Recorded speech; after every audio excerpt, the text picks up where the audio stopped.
మన ఈ సంవత్సరం ఫిబ్రవరిలో మోడీ గారు హైదరాబాద్కు వచ్చారు. హైదరాబాద్కు వచ్చి 2 హబ్బులు 2 ముద్దులు పెట్టారు ఒక ఆయనకు. మరి ఆ రోజే నిర్ణయం అయిపోయింది. తుషార్ మెహతా అని ఒక ఆయన పెట్టించారు. మరి భారత ప్రభుత్వం తరఫున ఆయన ఒక అఫిడవిట్ ఇచ్చాడు వర్గీకరణ చేయమని. అంటే భారతీయ జనతా పార్టీ వర్గీకరణకు ఏకీభవించింది కోర్టుతో. ఆయన ఇచ్చినటువంటి ఆర్గ్యుమెంట్ల ప్రకారంగా తుషార్ మెహతా అనే ఆయన గుజరాత్, మోడీ కూడా గుజరాత్.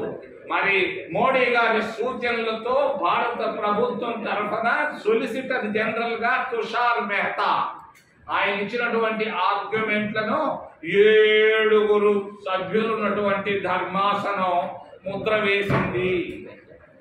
భారతీయ జనతా పార్టీ దళితులను విభజించి పాలించాలనే ఆలోచనతో ఉంది. Ambedkar United you stand, divided you fall. ఇది అంబేద్కర్ స్ఫూర్తి. రాజ్యాంగ స్ఫూర్తికి విరుద్ధం వచ్చినటువంటి జడ్జిమెంట్. నేను చెప్తున్నాను, కలకత్తాలో ఒక అమ్మాయి విషయంలో మీరు తీసుకున్నటువంటి స్ఫూర్తిని నేను హృదయపూర్వకంగా అభినందిస్తున్నా.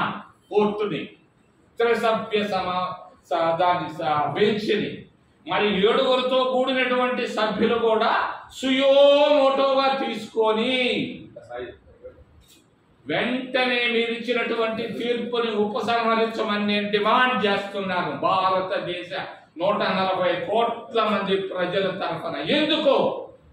భారతదేశ అఖండత దెబ్బతింటుంది.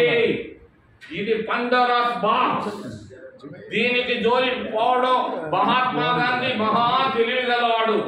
ఆయన ఇచ్చినటువంటి ఆలోచన జవహర్లాల్ నెహ్రూ గారు అంబేద్కర్ రాయించారు ఈ రిజర్వేషన్లు ఎస్సీలకు ఎస్టీలకు. కాంగ్రెస్ పార్టీ 27% ఓబీసీలకు రిజర్వేషన్లు యూపీఏ ప్రభుత్వంలో సోనియా గాంధీ గారి ఆలోచనతో ఇవ్వడం జరిగింది. ఈ రిజర్వేషన్ ఆపాలన్న కుట్ర భారతీయ జనతా పార్టీ ఆర్ఎస్ఎస్ లో ఉంది. 2028లో ఒక జడ్జిమెంట్ రూపంలో అన్ని రిజర్వేషన్లు, ఓబీసీ రిజర్వేషన్లు, ఎస్సీల రిజర్వేషన్లు, ఎస్టీల రిజర్వేషన్లు కొట్టేయాలన్న ఆలోచన కుట్ర జరుగుతా ఉందని మీకు తెలియజేస్తున్నాను.